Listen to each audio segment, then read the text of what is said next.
Kadri, mul on väga abi vaja. Õpilasleiutajate konkurss on praegu toimimas ja see on vanuses 6–19. Ma olen 19, mul on viimane võimalus kandideerida. Ma pean 15. oktoobrist välja midagi saatma. Ma ei tea, mida ma teen. Kas sul on mulle mingit abi anda, mingit nippe? Väga hea, et sa küsid. Mul on just 5 nippe.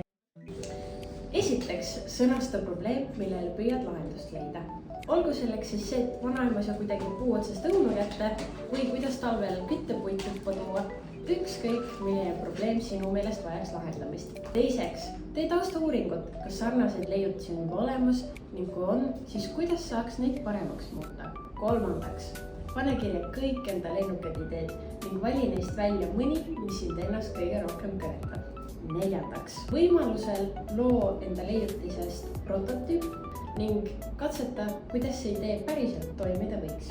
Viiendaks, kui sa oled loonud võimalused prototüübi või mudeli, siis katseta seda erinevates keskkondades ning vaata, kuidas see erinevatele tingimustele vastu peab.